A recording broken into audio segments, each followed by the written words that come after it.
कृष्ण चैतन्य प्रभु दया करो मोरे। श्री कृष्ण चैतन्य प्रभु दया करो मोरे। तुम बिना के दयालु जगत संसारे। तुम बिना के दयालु जगत संसारे।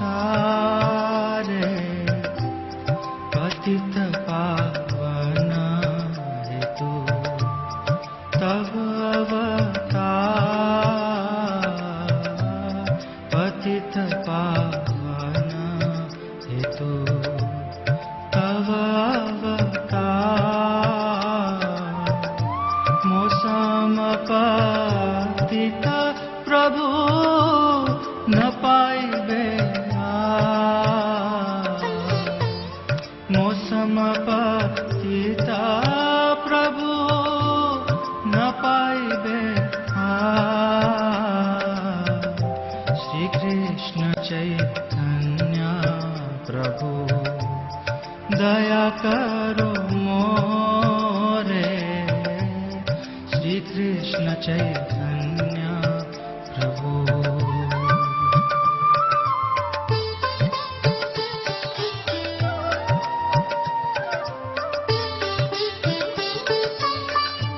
हा हा प्रभु नित्यानंद प्रेमानंद सुखी।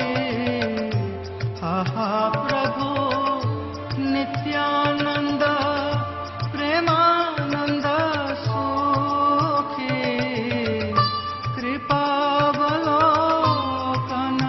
करो हमी बड़ दुखी। कृपावलोकन करो हमी बड़ दुखी। श्री कृष्ण चैतन्य प्रभु दया करो मोरे। श्री कृष्ण चैतन्य प्रभु।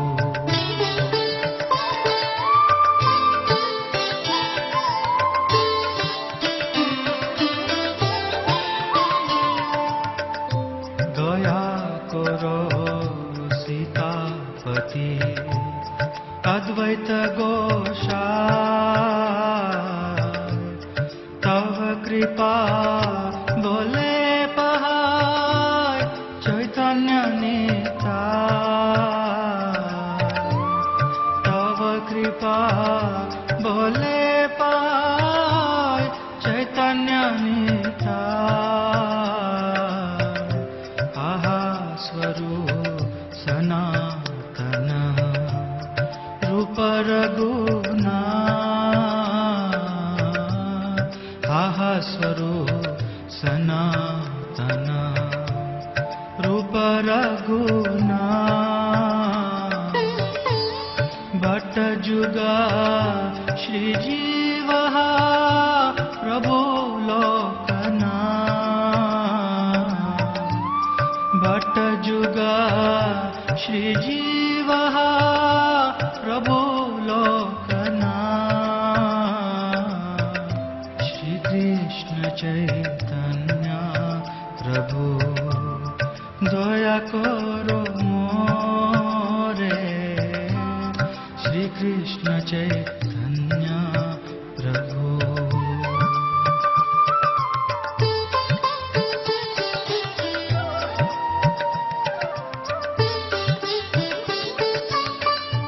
दया करो श्री आचार्य प्रभु श्रीनिवास।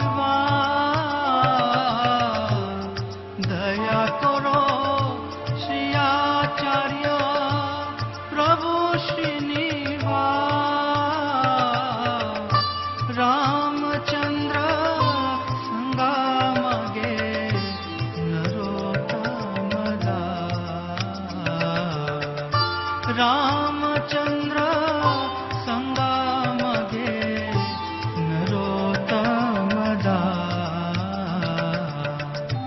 श्री कृष्ण चैतन्य प्रभु दया करो मोरे तुम बिना के दयालो जगत संसारे श्री कृष्ण चैतन्य प्रभु दया करो मोरे श्री कृष्ण चैतन्य प्रभु। ओम अज्ञानतिमिरन्धस्य ज्ञानाञ्जनशलाकया चक्षुरुन्मिलितं येन तस्मै श्रीगुरवे नमः।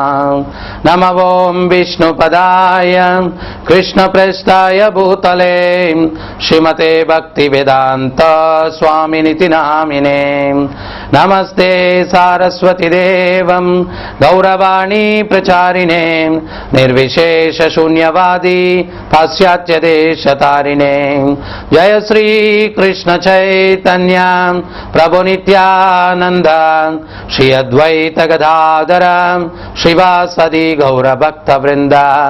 हरे कृष्ण कृष्ण कृष्ण हरे हरे हरे राम राम राम हरे हरे। वासांसि जीर्णानि यथा विहाय नवानि गृह्णाति नरोपराणि तथा शरीराणि विहाय जीर्णानि अन्यानि संयाति नवानि देहि। మనుజుడు పాత వస్త్రములను త్యజించి నూతన వస్త్రములను ధరించు రీతి ఆత్మ జీర్ణమైన దేహములను త్యజించి నూతన దేహములను పొందుచున్నది. అంటే ఈ యొక్క శ్లోకంలో భగవంతుడు ఆత్మ ఒక శరీరం నుంచి ఇంకో శరీరానికి ఏ రకంగా ప్రయాణం చేస్తుంది అన్నటువంటి విషయాన్ని చెప్తూ ఉన్నారనమాట. చాలామందికి సందేహం కలుగుతుంది, అసలు పునర్జన్మ ఉందా స్వామి అని అడుగుతూ ఉంటారు. పూర్వం చేసుకున్నటువంటి కర్మలను బట్టి ఈరోజు మనం ఈ రూపాన్ని పొందుతూ ఉన్నాము. పూర్వజన్మ అన్నటువంటిది లేకపోతే ఏదో ఒక్కసారి ఒక కర్మాగారంలో మానవుల్ని సృష్టింపబడుతూ ఉంది అన్నట్లయితే అందరి మానసిక స్థితి ఒకే రకంగా ఉండాలా, ఆరోగ్య స్థితి ఒకే రకంగా ఉండాలా, వాళ్ళ యొక్క తెలివితేటలు ధనము ఇవన్నీ కూడా ఒకే రకంగా ఉండాలి. మరి ఈ తారతమ్యాల కారణం తరువాతి శ్లోకాల్లో స్వామివారు వివరిస్తూ ఉన్నారు. కారణం గుణసంగ దోషం అసద్యోనిషు జన్మసు. మనందరికి అప్పుడప్పుడు సందేహం కలుగుతుంది, ఏమని ఒకరెందుకు ధనికులుగా ఉన్నారు, ఒకరెందుకు బీదవాళ్ళుగా ఉన్నారు, ఒకరు తెలివితో ఉన్నారు, ఒకరు తెలివిహీనులుగా ఉన్నారు, వీటన్నిటికి కారణం ఏంటి అన్నటువంటి సందేహం కలుగుతూ ఉంది. సో భగవంతుడు ఏం చెప్తున్నారు, కారణం గుణసంగ దోషం అసద్యోనిషు జన్మసు. మంచి జన్మలు చెడు జన్మలు ఎత్తడానికి కారణం ఏంటి, వాడు చేసినటువంటి కర్మలు దేన్ని బట్టి చేస్తాడు, వాళ్ళ ఉన్నటువంటి గుణాలు దేన్ని బట్టి వస్తాయి, సంగ దోషం సాంగత్యం వల్ల వస్తాయి అన్నమాట. సో మనం ఇంకొక శ్లోకంలో కూడా భగవంతుడు ఏం చెప్తూ ఉన్నారు అంటే, మృత్యు సమయంలో ఏ చైతన్యంతో మనం శరీరాన్ని విడిచిపెడతామో దాన్ని బట్టి తరువాతి జన్మ అనేది ఉంటుంది అని కూడా చెప్పడం జరుగుతూ ఉందన్నమాట. సో అందువల్ల మనం చేసిన కర్మలను బట్టి మృత్యు సమయంలో మన చైతన్యం స్థిరమవుతుంది, దాన్ని బట్టి మనం తరువాతి జన్మ అన్నటువంటిది నిర్ణయింపబడుతుంది. సో అందువల్ల మనం ఈ యొక్క తారతమ్యాలన్నిటికీ కూడా కారణం ఏమిటి అంటే, మనం చేసినటువంటి కర్మలు. ఎవరిని మనం నిందించడానికి లేదు, స్వయం కృతాపరాధం మనం చేసుకున్న దానికే మనం అనుభవిస్తూ ఉన్నాం అన్నమాట. సో అందువల్ల వీటన్నిటికీ కూడా కారణం సాంగత్యం వల్ల వస్తూ ఉంది. మనం సత్సాంగత్యం చేస్తే సద్గుణాలు వస్తాయి, సద్గుణాలు వల్ల సత్కర్మలు చేస్తాం. ఉదాహరణకి చరిత్రలో చూడండి, అజామిలుడు బ్రాహ్మణ కుటుంబంలో పుట్టాడు. అంటే బ్రాహ్మణ అంటే ఇంకొకటి కూడా మనం ఇక్కడ గుర్తించాలా, ఆచార్యుల వారు స్వామి ప్రభుపాదుల వారు బ్రాహ్మణ అన్నటువంటి దానికి నిర్వచనం ఇస్తారు. భగవద్గీతలో కూడా భగవంతుడు ఏం చెప్తున్నారు అంటే, చతుర్వర్ణం మయా సృష్టం గుణకర్మ విభాగస్య. 4 వర్ణాలు నేనే సృష్టించాను, దేన్ని బట్టి గుణకర్మ అన్నారు. అంటే గుణాలు వాడు చేసే పనులు, అంతేగాని జన్మ కర్మ అనలేదు, పుట్టుకను బట్టి కాదు. స్వామి ప్రభుపాదుల వారు ఒక ఉదాహరణ ఇస్తారు. డాక్టర్ కుమారుడు పట్టా లేకుండా డాక్టర్ కాలేడు. మా తండ్రి డాక్టరు, నాకు కత్తి ఇవ్వండి ఓపెన్ హార్ట్ సర్జరీ చేస్తానంటే ఒప్పుకోరు. అతను తండ్రి డాక్టర్ అయినప్పటికీ ఇతను కూడా డాక్టర్ పట్టా పొందితేనే ఇతను డాక్టర్ అయ్యేదానికి అవకాశం ఉంది. అదే రకంగా మనం తండ్రి తాత ముత్తాత బ్రాహ్మణులు అయి ఉండొచ్చు, మనలో ఆ లక్షణాలు ఉన్నాయా, అది ముఖ్యమైనటువంటి విషయం ఇక్కడ. సో అందువల్ల ఇదేదో కులతత్వం కాదు. బ్రాహ్మణ అంటే సమో ధమ తపస్సౌచం శాంతి మాధ్యమ వేవచ జ్ఞాన విజ్ఞానమాస్తిక్యం బ్రహ్మకర్మ స్వభావజం. సమ ధమ తపస్సు శాంతి జ్ఞానం విజ్ఞానం ఈ లక్షణాలన్నీ కలిగిన వాడు, బ్రహ్మజ్ఞానం తెలిసిన వాడు. ఆ బ్రహ్మజ్ఞానం తెలిసి తన వరకే ఉంచుకుంటే మళ్ళా కృపణుడవుతాడంట, ఇతరులకు బోధించేటువంటి వాడు బ్రాహ్మణుడవుతాడు. సో అందువల్ల ఈ అజామిలుడు బ్రాహ్మణ కుటుంబంలో పుట్టాడు. పూజకు పూలు తేవడానికి వనానికి వెళ్ళాడు. అక్కడ ఒక వేశ్య తప్పదాగిన మైకంలో ఒక దిగజారినటువంటి శూద్రునితో సాంగత్యం చేస్తూ ఉంటే చూశాడనమాట. ఆ ఒక్క సంఘటన చూశాడు, అది మనసులో ఫిక్స్ అయిపోయింది. ఏం చేశాడు? తిరిగి వచ్చిన తర్వాత అదే మెదులుతూ ఉంది. మనం కంప్యూటర్లో ఎన్నో ఫీడ్ చేయొచ్చు, మనం ఏది కావాలని బటన్ నొక్కితే అవి వస్తాయన్నమాట. కానీ ఈ మనసు అన్నటువంటి కంప్యూటర్లో మనం చూసినవన్నీ ఫీడ్ అయిపోతాయి. తర్వాత అది కావాలి ఇది కావాలని అవసరం లేదు. Idol mind is devils work shop. ఏకాంతంగా కూర్చున్నామనుకోండి ఇవన్నీ వస్తూ ఉంటాయి, మనల్ని కలతపరుస్తూ ఉంటాయన్నమాట. సో ఇక్కడ ముఖ్యంగా మనం గమనించాల్సింది, ఆయన ఒక సంఘటన చూశాడు, ఇంటికి వచ్చాడు, మదిలో అదే మెదలుతూ ఉంది, అదే ధ్యానం. భగవంతుడు కూడా గీతలో ఏం చెప్తున్నారు? ధ్యాయతో విషయాన్ పుంస సంగస్తేషోపజాయతే సంగత్ సంజాయతే కామ కామక్రోధోభిజాయతే. మనం విషయవాంఛల మీద ధ్యానం పెట్టినప్పుడు కామం ఉత్పన్నమవుతుంది అంటున్నారు. మరి కామం ఏం చేస్తుంది? క్రోధాన్ని మనలో వచ్చేటట్టుగా చేస్తుంది. క్రోధాద్భవంతి సమ్మోహ సమ్మోహ శృతి విభ్రమ శృతి భ్రంశాత్ బుద్ధినాశ బుద్ధినాశ ప్రణశ్యతి. మనం క్రోధం వల్ల బుద్ధి నాశనం అవుతుంది, విచక్షణా జ్ఞానం లోపిస్తుంది, ప్రణశ్యతి దిగజారిన పనులు మనం చేస్తామన్నమాట. సో అందువల్ల అతను అది ధ్యానంలో పెట్టి చివరికి పతివ్రత అయినటువంటి భార్యను విడనాడి ఆ వేశ్యను పెళ్ళాడాడు. ఆమె యొక్క సాంగత్యంలో మాంసభక్షం, వ్యభిచారం, జూదం, మద్యం అన్ని నేర్చుకున్నారు. దొంగతనాలు చేయడం, దోపిడీలు చేయడం, హత్యలు చేయడం, ఒకటి కాదు అన్ని అవలక్షణాలు నేర్చుకున్నాడు అనమాట. సో ముఖ్యంగా మనం చేసే మంచి చెడు పనుల కారణం ఏంటి అంటే సాంగత్య దోషం. సాంగత్యం వల్ల మనలో గుణాలు ఉద్భవిస్తాయి. చెడు సాంగత్యం చేస్తే చెడు భావనలు వస్తాయి, సత్సాంగత్యం చేస్తే సద్భావనలు వస్తాయి. ఈరోజు సమాజంలో మనకు కలి యొక్క ప్రభావం వల్ల చెడు సాంగత్యానికి ఆవశ్యకత ఎక్కువ ఉంది, కానీ సత్సాంగత్యానికి అవకాశం లేదు ఈరోజు. అందువల్ల మనం చూసేది, చదివేది, వినేది అంతా చెడే ఎక్కువ శాతం. అందువల్ల ప్రతి ఒక్క వ్యక్తి కూడా అతనిలో మృగత్వం పెరుగుతూ ఉంది, రాక్షసత్వం పెరుగుతూ ఉంది. ఎందువల్లంటే అతను చేసేటువంటి సాంగత్యం ఆ రకంగా ఉంది కాబట్టి. సో అందువల్ల సమాజంలో వ్యక్తులందరూ కూడా వాళ్ళ చైతన్యం ఆ రకంగా ఉంది. ఇప్పుడు మీరు సింహం ఉంది, పులి ఉంది, దాని దగ్గరికి మీరు నవ్వుతూ వెళ్ళండి, శుభోదయం, గుడ్ మార్నింగ్ అంటూ. కానీ అదేం చేస్తుంది? గాండ్రిస్తుంది. కారణం అది తినేటువంటిది మాంసం. దాని యొక్క తినేటువంటి ఆహారాన్ని బట్టి దాని యొక్క చైతన్యం అన్నటువంటిది ఆ రకంగా ఉంటుందన్నమాట. సో అదే రకంగా మనం కూడా తినేటువంటి ఆహారం, చేసే సాంగత్యం, వీటన్నిటి బట్టి మనలో గుణాలు పెంపొందుతాయి. ఆ గుణాల యొక్క ప్రభావాన్ని బట్టి మనం వ్యవహరిస్తాం, కర్మను చేస్తామన్నమాట. సో ఒక్క సంఘటన చూసి అజామిలుడు అంత పతనానికి గురి అయితే మనం ఉదయం లేస్తే రాత్రి దాకా అటువంటివే ఎన్నో చూస్తూ మనం శ్రీరామచంద్రుల్లాగానో సత్యహరిశ్చంద్రుల్లాగానో జీవితాన్ని గడపాలా అంటే ఎక్కడ వీలవుతుంది? సో అందువల్ల మనం ఆలోచించాలా. మనం చూస్తూ ఉన్నాం, ఒక 2 సంవత్సరాల కిందట కాకినాడలో ఒక పిల్లవాడు వాళ్ళ యొక్క అక్క కుమార్తెని ఇంట్లో ఆమె పెట్టి, నాయన పక్క ఊరికి నేను వివాహానికి పెళ్లి కార్యక్రమానికి వెళ్తున్నాను, జాగ్రత్తగా చూసుకోరా అని చెప్పి ఆమె వెళ్ళిందనమాట. ఆడేం చేశాడు? ఆ చిన్న బాలిక 7 సంవత్సరాలు 8 సంవత్సరాలు ఆ అమ్మాయిని హత్య చేసి డ్రైనేజ్లో పడేశాడు. కారణం ఏంటి అంటే ఏదో టీవీలో రాత్రిపూట అశ్లీలమైనటువంటిది ఏదో చూశాడంటే వాడి యొక్క ఇంద్రియాలు అదుపులో పెట్టుకోలేక చంపేశాను అని చెప్పి పోలీసులకు చెప్పాడనమాట.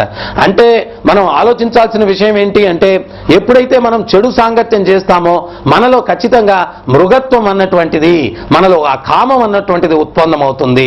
సో అందువల్ల మనం సుఖదుఖాలకు కారణం ఏమిటి అంటే మనం చేసినటువంటి కర్మలే సుఖదుఖాలకు కారణం. మరి కర్మలు దేన్ని బట్టి చేస్తాం? మనలో ఉండే గుణాలను బట్టి. గుణాలు దేన్ని బట్టి వస్తాయంటే సంఘ దోషం వల్ల మనలో గుణాలు వస్తాయి. ప్రత్యేకించి కలియుగంలో మనం కలిపురుషుడు పరీక్షిత్ మహారాజుని 4 స్థానాలు కోరుకున్నాడనమాట. ఏమిటి? ఈరోజు కలియుగంలో అన్ని అనర్థాలకు కారణం ఏమిటి అంటే మనిషి 4 వ్యసనాలను తీవ్రంగా చేస్తూ ఉన్నాడు. అది మాంసభక్షం, వ్యభిచారం, జూదం, మద్యం.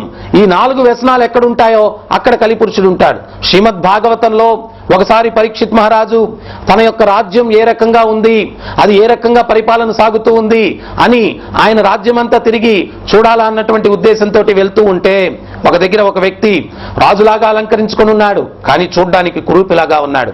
ఒక గోవుని ఒక వృషభాన్ని తన గదతో మోదుతూ ఉన్నాడు.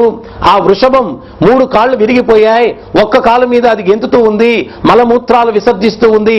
గోవు కూడా శరీరం అంతా కూడా గాయపరిచి ఉన్నాడు. అది చూసి పరీక్షిత్ మహారాజు క్రోధోద్రుక్తుడై చాలా ఆగ్రహంతో దండించడానికి, అరే నీచుడా, నా రాజ్యంలో ఈ యొక్క నోరు లేనటువంటి ఈ జీవుల మీద ఇంత హింస నువ్వు చేస్తున్నావంటే నువ్వు దుర్మార్గుడివి, నిన్ను నేను విడిచిపెట్టను ప్రాణాలతో అని చెప్పి ఆయన అస్త్రాలు తీసుకున్నాడనమాట. ఎప్పుడైతే పరీక్షిత్ మహారాజు ఆ రకంగా అస్త్రాలు తీసుకున్నాడో కలిపురుషుడికి అర్థమైంది, ఈయన చేతుల్లో నుంచి నేను రక్షింపబడను, అందువల్ల ఏదో కపటంగా ఈయనకు శరణాగతి పొందినట్టుగా వేడుకుంటాను, అప్పుడు క్షమిస్తాడన్నటువంటి ఉద్దేశంతో, అయ్యా ఈ పృథ్వీని పరిపాలిస్తూ ఉన్నారు, మీరు నన్ను దండిస్తానంటే ఇంకా నేను ఎక్కడికి వెళ్తాను, దయచేసి ఏదో పొరపాటు అయిపోయింది, నన్ను క్షమించండి, నేను మీ శరణాగతుణ్ణి అని చెప్పి పాదాల మీద పడ్డాడనమాట. అంటే కలియుగంలో లోపల ఒకటి ఉంటుంది, బయట ఒకటి ఉంటుంది. ఇది కలిపురుషుని యొక్క క్వాలిటీ. బయట ఉండేది నమ్మాల్సిన అవసరం లేదు, లోపల ఏముంటుందో ఎవడు చెప్పలేడు. అందుకనే ఆచార్యులు ఏం చెప్తున్నారంటే, పాము విషం ఉందని చెప్పి జాగ్రత్త పడతాం, కానీ మనిషిలో ఎంత విషం ఉందో అనేటువంటిది మనకు తెలియదు అనమాట, వాడు కాటేసేదాకా. మరి కాటేసిన తర్వాత బతికేదే ఉండదు. అందువల్ల మానవ మృగంని నమ్మడం చాలా కష్టం. జంతువుల్ని నమ్మచ్చు. పులి అంటే అది నిజంగా క్రూర జంతువు, మనం దాని దగ్గరికి వెళ్ళాం. పామంటే విషం ఉంటుంది, దగ్గరికి వెళ్ళాం. కానీ మనిషిలో ఎంత విషం ఉంది, ఎంత క్రూరత్వం ఉంది తెలియక మనం దగ్గరికి వెళ్తామే, వాడు అంతమందిస్తాడనమాట. సో అందువల్ల ఈ మానవ మృగాలతోనే వచ్చిన ప్రాబ్లం అంతా కూడా మిగిలిన మృగాలతో జాగ్రత్త పడచ్చు. సో అందువల్ల వీడు చాలా కపటంగా, ఇది కలి యొక్క లక్షణం. కలియుగంలో కల్తీలకు యుగం అన్నారు. లోపల ఒకటి ఉంటుంది, బయట ఒకటి ఉంటుంది. నిజాయితీ అన్నటువంటిది ఉండనే ఉండదు. ఇది కలి యొక్క ప్రభావం. కల్తీలకు యుగం, కొట్లాటల యుగం కలియుగం అన్నమాట. వీడు చాలా కపటంగా నటిస్తూ, స్వామి అందరికీ ఆశ్రయం ఇచ్చారు, మరి నాకు స్థానం లేదు అంటే ఎట్లాగా, నన్ను ఎక్కడో మీ రాజ్యంలో ఉండడానికి అవకాశం ఇవ్వండి అన్నాడు.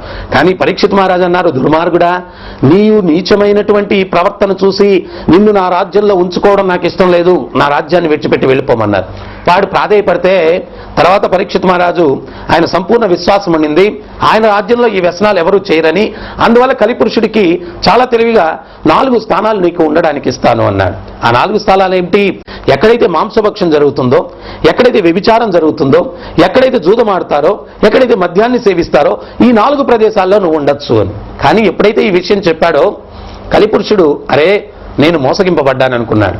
ఎందువల్లంటే పరీక్షిత్ మహారాజు లాంటి మహాత్ముడు పరిపాలన చేస్తూ ఉంటే, రాజర్షి పరిపాలన చేస్తూ ఉంటే, పరీక్షిత్ మహారాజు కొత్త రాజే కాదు, రాజర్షి. ఆయన సాధు భావనలు ఉన్నటువంటి, ఆధ్యాత్మిక భావనలు ఉన్నటువంటి రాజు. ఎందువల్లంటే రాజు అన్నటువంటి వాడు ఆస్తికుడై ఉండాలా. ఎందువల్ల అంటే భీష్ముడు చెప్తాడు, రాజుకు ఉండాల్సిన, క్షత్రియుడికి ఉండాల్సిన లక్షణం ఏంటి అంటే భగవద్భక్తుడై ఉండాలా, బ్రాహ్మణులను పూజించేవాడై ఉండాలా. భగవద్భక్తుడు ఎందుకు? భగవంతుని మీద విశ్వాసం ఉంటే ధర్మం మీద విశ్వాసం ఉంటుంది, నీతి మీద విశ్వాసం ఉంటుంది, దానికి తగ్గట్టుగా ప్రజలను ప్రజారంజకంగా పరిపాలిస్తాడు. ఆయనకే భగవంతుని మీద నమ్మకం లేకపోతే, భగవంతుడు ఇచ్చిన ధర్మం మీద నమ్మకం లేకపోతే ఇంక ప్రజల్ని ధర్మంగా పరిపాలించేటువంటి అవకాశం ఎక్కడుంది? అందుకని మొట్టమొదటి అర్హత భగవద్భక్తుడై ఉండాలి క్షత్రియుడు అన్నవాడు, రాజు అన్నవాడు. అదే సమయంలో బ్రాహ్మణులను పూజించేవాడు. బ్రాహ్మణ అంటే ఇందాక నిర్వచనం చెప్పాను, సమాజం అన్నటువంటి స్వరూపానికి బ్రాహ్మణుడు తల అంటున్నారు ఆచార్యులు, శాస్త్రాలు. అంటే భుజస్కంధాలు వచ్చి క్షత్రియులు, ఉదరం వచ్చి వైశ్యుడు, పాదాలు వచ్చి శూద్రుడు అన్నారు. అంటే దీన్ని కూడా చాలా మంది తప్పుదోవ పట్టిస్తారు. చూడండి శూద్రులు పాదాలతో పోల్చారు అని. శూద్రులు పాదాలతో పోల్చారంటే అర్థం ఏంటి అంటే వాడు ఫిజికల్గా శారీరక కష్టం పడతాడు, ఇంక వేరే పని ఏం చేయలేడు. వైశ్యుని ఉదరంతో పోల్చారంటే శరీరంలో జరగాల్సినటువంటి వ్యాపారాలన్నీ కూడా కడుపులో జరుగుతాయి. సమాజానికి అవసరమైనటువంటి వ్యాపార వాణిజ్యం అది వైశ్యుడు చేయగలడు కాబట్టి ఉదరంతో పోల్చారు. మరి చేతుల్ని దేంతో? క్షత్రియుల్ని చేతులతో పోల్చారు. కారణం ఏంటి అంటే మనకేదైనా అపాయం కలిగినప్పుడు మొట్టమొదట మనల్ని కాపాడుకునేదానికి ముందుకొచ్చేటువంటి అవయవాలు ఏంటి? చేతులు వస్తాయి. అందుకని చెప్పి రక్షకులుగా క్షత్రియుల్ని చేతులతో పోల్చారు. సో స్వామి ప్రభుపాదుల వారు రష్యాకి వెళ్ళినప్పుడు వాళ్ళు అన్నారు, మీ యొక్క సనాతన ధర్మం హిందుత్వం అంతా కూడా ఈ యొక్క కులాలు మతాలు అన్నారు. అప్పుడు స్వామి ప్రభుపాదులు వారు అన్నారు, ఏం మీ సమాజంలో లేవా ఇవన్నీ అన్నారు. ఎక్కడున్నాయి, మా సమాజంలో లేవన్నారు.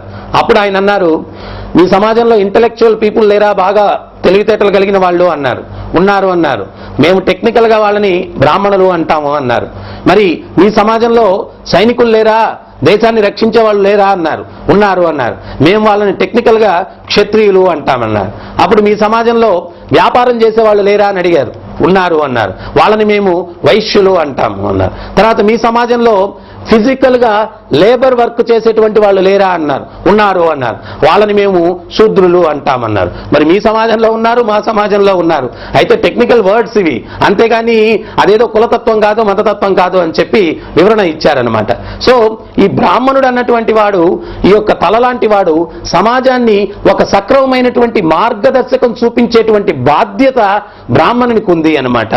ఈరోజు సమాజంలో సత్ప్రవర్తన ఏ రకంగా నడుచుకోవాలా అన్నటువంటి మార్గదర్శకం చూపించేటువంటి వ్యక్తులు సమాజంలో లోపించి ఉన్నారు. సో పరీక్షిత్ మహారాజు ఆయన ఈ 4 ప్రదేశాలు కలిపురుషుడికి ఇచ్చాడు. ఆ కలిపురుషుడు ఆయన నన్ను మోసం చేశారని చెప్పి అనుకున్నాడు. ఎందువల్లంటే ఈ 4 వ్యసనాలు ఖచ్చితంగా పరీక్షిత్ మహారాజు పరిపాలనలో ఎవరు చెయ్యరు, అటువంటప్పుడు నాకు ఇక్కడ స్థానం లేదు ఉండడానికి అని చెప్పి తెలివిగా ఆయన ఏమన్నాడు అంటే, ఇంకొక ప్రదేశం నాకు ఇవ్వండి అన్నాడు. అదేమిటి అంటే బంగారం. బంగారం ఎక్కువ ఎక్కడ ఉంటుందో అక్కడ నేను ఉండడానికి అవకాశం ఇవ్వండి అన్నారు. సో పరీక్షిత్ మహారాజు ఆయన సరేనని చెప్పి ఈ 5 ప్రదేశాలు ఇచ్చాడు. మనం ఈరోజు కలి యొక్క ప్రభావం వల్ల ఈ 4 వ్యసనాలు విపరీతంగా సమాజంలో జరుగుతూ ఉన్నాయి. వీటి వల్లనే కలిపురుషుడు అక్కడ ఉంటున్నాడు. కలిపురుషుడు ఎక్కడైతే ఉంటాడో అక్కడ కల్తీలకు, కొట్లాటలకు అవకాశం ఉంది. నిజంగా ఈ యొక్క సమాజాన్ని ఉద్ధరింపజేయాలా అంటే ఈ వ్యసనాలు, ధర్మానికి 4 పాదాలు ఉన్నాయి. మాంసభక్షం అన్నటువంటిది అహింస అన్న పాదాన్ని పడగొడుతుంది. వ్యభిచారం అన్నటువంటిది పవిత్రత అన్న పాదాన్ని పడగొడుతుంది. జూదం అన్నటువంటిది సత్యవాక్ పరిపాలన అన్నటువంటి పాదాన్ని పడగొడుతుంది. మద్యం అన్నటువంటిది తపస్య అన్న పాదాన్ని పడగొడుతుంది. ధర్మహీన పశుహీ సమాన అన్నారు. ధర్మాన్ని ఎవడైతే పాటించడో పశుహీ సమాన, పశువుతో సమానం అని చెప్పారు. కారణం ఏంటి అంటే, ఉదాహరణ చెప్తాను చూడండి. ఇప్పుడు ఒక కుక్క ఉంది, ఏదైనా తింటూ ఉంది, ఇంకో కుక్క వెళ్ళి దాన్ని లాగేసుకుంటుంది. అది ఆలోచించదు, అది ముందు తింటూ ఉందే, నేను లాగేస్తే బాధపడుతుందేమో అని ఆలోచించదు కాబట్టి దాన్ని జంతువు అన్నారు. మరి మనిషి ఆలోచించాలా, అందుకనే హ్యూమన్ బీయింగ్ అంటే రేషనల్ యానిమల్ అన్నారు. విచక్షణా జ్ఞానం కలిగిన జంతువు అన్నారు. ఇప్పుడు చూడండి, ఈ వ్యసనాలకు ఎవడైతే లోనుడవుతాడో, మద్యాన్ని సేవించేవాడు వాని యొక్క ఆరోగ్యం క్షీణిస్తుంది. ఆర్థిక స్థితి సాంఘికంగా ఇతరులతో మత్తులో ఉన్నప్పుడు ఎవరిని ఏం చేస్తాడో తెలియదు. అంటే సంఘంలో కూడా ఎవరితో వైరం తెచ్చుకుంటాడో, ఎవరితో కొట్లాడతాడో ఎవరికి తెలియదు అనమాట. అటువంటిప్పుడు సాంఘికంగా కూడా అతని రిలేషన్షిప్స్, సంబంధ బాంధవ్యాలు అన్నీ కూడా చెడిపోతాయి. సో అందువల్ల అవన్నీ తెలిసి కూడా వాడు ఆ పని చేస్తాడు. కానీ కొంతమంది ప్రచారకులు చెప్తారు, మత్తులో మునుగు, ఏం పర్వాలేదు, మనసు పవిత్రంగా ఉంచుకో. అరే, మత్తులో మునిగిన తర్వాత మనసు మన మాట వింటుందా? మనం మత్తు మాట వింటామా? మత్తులో మునిగిన తర్వాత మనసు మన కంట్రోల్లో ఉండదన్నమాట. ఇటువంటి తప్పుడు తత్వాలు బోధించి సమాజాన్ని ఇంకా కృంగతీయకూడదు. మనం వీలైనంత వరకు సమాజంలో వాళ్ళలో ఉన్నటువంటి కాలుష్యాలు, వాళ్ళలో ఉన్నటువంటి వ్యసనాలు, వీటిని ప్రక్షాళనం చేయడానికి మనం ప్రయత్నం చేయాలా. శాస్త్రం ఏం చెప్తుంది? ఈ వ్యసనాలు ఖచ్చితంగా సమాజాన్ని దిగజారుస్తాయి అంటుంది. అటువంటప్పుడు మనం ఖచ్చితంగా ఆ వ్యసనాలకి దూరంగా ఉండడానికి ప్రయత్నించాలా. తత్వవేత్తలందరూ కూడా వాళ్ళను అనుసరించేటువంటి భక్తులనైతేనేమి, శిష్యులనైతేనేమి ఇటువంటి వ్యసనాల నుంచి విముక్తుల్ని చేయడం కోసం విశ్వ ప్రయత్నం చేసి ఈ యొక్క విశ్వ మానవాళిని కూడా ఉద్ధరింపజేయడానికి ప్రయత్నం చేయాలా. అంతేకాని నువ్వు మత్తులో మునుగు, ఏం పర్వాలేదు, మనసు పవిత్రంగా ఉంచుకో, ఇటువంటి తత్వం చెప్పి సమాజాన్ని సర్వనాశనం చేయడానికి మనం ప్రయత్నం చేయకూడదు. ఉదాహరణకి ఇంకొకటి చెప్తాను. మనం ఇప్పుడు ఎయిడ్స్ అనేది వస్తుంది, వ్యభిచారం వల్ల వస్తూ ఉంది. ఈరోజు దానికి మందు లేదు, మనిషి చస్తాడు అని చెప్పి తెలుసు కూడా ఈరోజు జంతువులాగా అంత ప్రాణం పోతుంది అన్నా కానీ వ్యభిచారం చేస్తూనే ఉన్నాడు. ఎయిడ్స్ బాధితుల యొక్క సంఖ్య రోజు రోజుకి పెరుగుతూ ఉంది. నేను ఇందాక చెప్పాను, ధర్మాన్ని పాటించకపోతే వాడు పశువుతో సమానం. ఎప్పుడైతే ధర్మాన్ని పాటించడో వాడు ఈ యొక్క జంతువులో ఏ రకంగా నిగ్రహ శక్తి లేకుండా పోతుందో, విచక్షణా జ్ఞానం లోపిస్తుందో ఆ రకంగా ప్రవర్తిస్తాడు. ప్రాణం పోతూ ఉంది అన్నా కానీ వ్యభిచారాన్ని మానట్లేదు. ఈ యొక్క ఎయిడ్స్ బాధితుల సంఖ్య సమాజంలో రోజు రోజుకి పెరుగుతూ ఉంది. సో అందువల్ల ధర్మహీన పశు ఈ సమాన, ఈ వ్యసనాలకు ఎవడైతే లోబడి ఉంటాడో ఖచ్చితంగా వాడిలో మృగత్వం వస్తుంది. ఆ మృగత్వం వల్ల వాడు ఈ యొక్క సమాజానికి కీడే చేయగలడు, కానీ లోక కళ్యాణానికి వాడు ఉపయోగపడడు. అందువల్ల ప్రతి ఒక్క వ్యక్తి కూడా ఈ 4 వ్యసనాలకు దూరంగా ఉండడానికి ప్రయత్నించాలా. ఈ 4 వ్యసనాలు ఎక్కడుంటాయో అక్కడ కలిపురుషుడు తిష్ట వేస్తాడు. కలిపురుషుడు ఎక్కడ ఉంటే అక్కడ కొట్లాటలు ఉంటాయి, కల్తీలు ఉంటాయి, అన్ని అనర్థాలు ఉంటాయి. సో అందువల్ల ఈ 4 వ్యసనాల నుంచి మనల్ని మనం విముక్తుల్ని చేసుకోవాలంటే స్వామి ప్రభుపాదుల వారు ఇస్కాన్ సంస్థాపకాచార్యులు ప్రపంచవ్యాప్తంగా ఆయన ప్రచారం చేశారు. ఆయన చేసినటువంటి చమత్కారం ఏంటి అంటే ఈ హరే కృష్ణ మహామంత్రాన్ని, ఇది పరమోత్కృష్టమైనటువంటి సత్యం. భగవద్గీతలో భగవంతుడు ఏం చెప్తున్నారు? నన్ను మించిన పరమ సత్యం లేదు, మత్త పరతరం నాణ్య కించిదస్థితనం చేయ, నన్ను మించిన పరమ సత్యం లేదన్నారు. సైకిల్లో వెళ్ళేవాడికి అరే నాయన నా సైకిల్ వదిలిపెట్టి నడిచిపోరా అంటే వాడు సైకిల్ వదిలిపెట్టాడు. స్కూటర్ ఇచ్చి సైకిల్ వదిలేయమంటే వదిలేస్తాడు. అదే రకంగా ఈ వ్యసనాలకి లోబడినటువంటి వ్యక్తులందరికీ కూడా ఉన్నత రుచి మనం కల్పించినప్పుడు ఈ అధమమైనటువంటి వ్యసనాలను ఆటోమేటిక్ గా వదిలేస్తారు. స్వామి ప్రభుపాదుల వారు అమెరికాలో, ఆఫ్రికాలో, రష్యాలో అన్ని దేశాల్లో కూడా కృష్ణతత్వాన్ని ప్రచారం చేశారు. ఆఫ్రికాలో క్యానిబాల్స్ అంటే మనిషి మాంసాన్ని తింటారు. అటువంటి వ్యక్తుల్ని కూడా ఈరోజు ఈ 4 వ్యసనాలకు దూరంగా ఉండి సనాతన ధర్మానికి అనుగుణంగా వాళ్ళు శాంతియుతమైనటువంటి సాధు జీవితాన్ని గడిపేటట్టుగా చేశారు. అట్లా చేయడానికి ఒకే ఒక్క సాధనం ఏమిటి అంటే వాళ్ళందరి చేత ఈ ఉన్నత రుచి అయినటువంటి భగవత్ నామస్మరణ చేపించారు. ఆ భగవత్ నామస్మరణ చేపించడం వల్ల వాళ్ళలో పరివర్తన కలిగింది. వాళ్ళందరూ కూడా ఈ నామాన్ని జపించడం వల్ల, ఆ ఉన్నత రుచి వల్ల ఆటోమేటిక్ గా వాళ్ళలో ఉన్నటువంటి వ్యసనాలన్నింటినీ కూడా విడిచిపెట్టారు. ఈరోజు మానవ సమాజాన్ని మనం మానవ సమాజం అని చెప్పుకునేదానికి వీలు లేకుండా ఉంది. ఎందువల్లంటే తల్లిదండ్రులు పిల్లలు కొట్లాడుకుంటూ ఉన్నారు, భార్యాభర్తలు కొట్లాడుకుంటూ ఉన్నారు, ఒకరినొకరు చంపుకుంటున్నారు. నేను ఎప్పుడూ చెప్తూ ఉంటాను ఉపన్యాసంలో తల్లిదండ్రులకి, నాయన పొరపాటున ఎక్కువ డబ్బుతోటి పాలసీలు అవి చేయించుకోవద్దు, మీ పిల్లలు ఆ యొక్క పాలసీల వల్ల అవి వస్తుందని చెప్పి మిమ్మల్ని చంపేస్తారు. ఇది నేను ఊరికే చెప్పలేదు.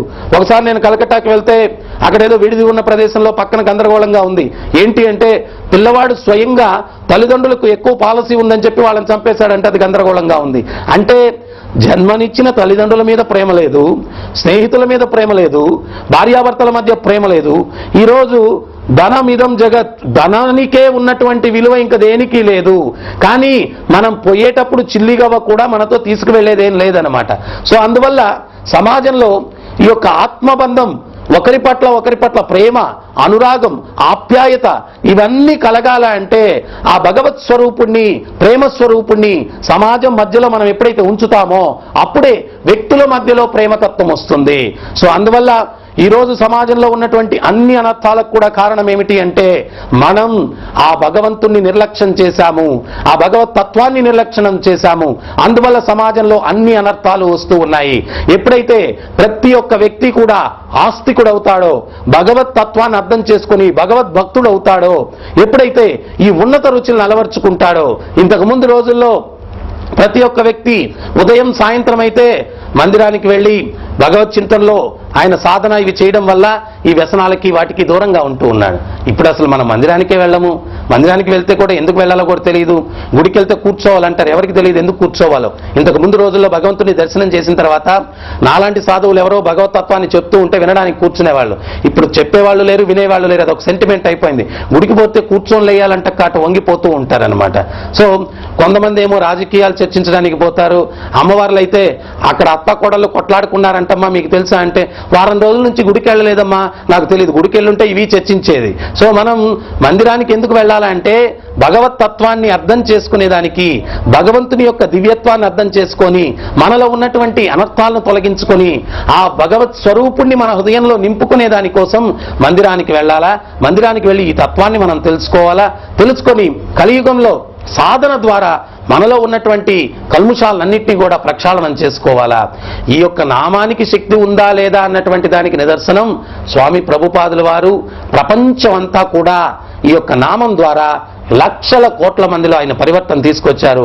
మీరు జపించండి, మీలో పరివర్తన వస్తుంది. ఈ రోజు నుంచి మరలా ఇంకొకటి, అంత్యకాలే నారాయణ స్మృతి అన్నారు. అంత్యకాలంలో కృష్ణారామ అంటూ శరీరాన్ని విడిచిపెడితే మళ్ళా ఈ కుళ్ళులోకానికి రాకుండా వైకుంఠాన్ని చేరుకుంటాం. అది అర్హత. మరి ఎవరో పూర్వానికి ఒకడు చచ్చేదానికి సిద్ధంగా ఉంటే చుట్టుపక్కల పెద్దవాళ్ళందరూ కూడా అంత్యకాలే నారాయణ స్మృతి అన్నారు, వీటి చేత నారాయణ అనిపిద్దామంటే వాడు నోరు పిగలట్లేదంట, అన్ని పాపాలు చేశాడు. అప్పుడు ఒక పెద్ద ఆయనకు ఆలోచన వచ్చింది, ఓగునార తెచ్చి కళ్ళ ముందు పెడితే నారాయణ అంటే సగ ఫలితం ఉన్న వస్తుందేమో అని చెప్పి గోగునార తెచ్చి కళ్ళ ముందు పెడితే వాడు పీచు అన్నాడంట, నారా అనలేదు. సో అదే రకంగా మనం కూడా జీవితం అంతా సాధన చేస్తేనే అంత్యకాలంలో కృష్ణ రామ గోవింద అనేదానికి అవకాశం ఉంది. మరలా ఈ కుళ్ళు ప్రపంచానికి రాకుండా ఉండాలా అంటే ఆ భగవత్ నామ స్మరణే కలియుగంలో తరుణోపాయం. మనం చిన్న ఉదాహరణ ఇస్తాను. ఒక యజమాని దగ్గర పనిచేసేటప్పుడు మనం ఆయన చెప్పిన పని చేయకుండా మనం తిరస్కరిస్తూ ప్రమోషన్ రోజో ఇంక్రిమెంట్ రోజో మంచి నమస్కారం పెడితే ఆయన మనకు ప్రమోషన్ ఇంక్రిమెంట్ ఇవ్వడు అనమాట. అదే రకంగా భగవంతుడు హృదయంలో ఉన్నాడు. మనం జీవితం అంతా చేసే పనులను బట్టి ఆయన మనకు ప్రమోషన్ ఇస్తాడు.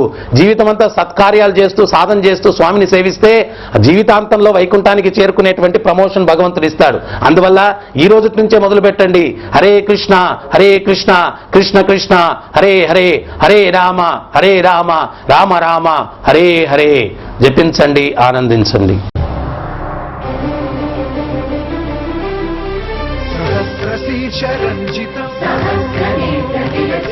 సహస్రహస్తరాజితం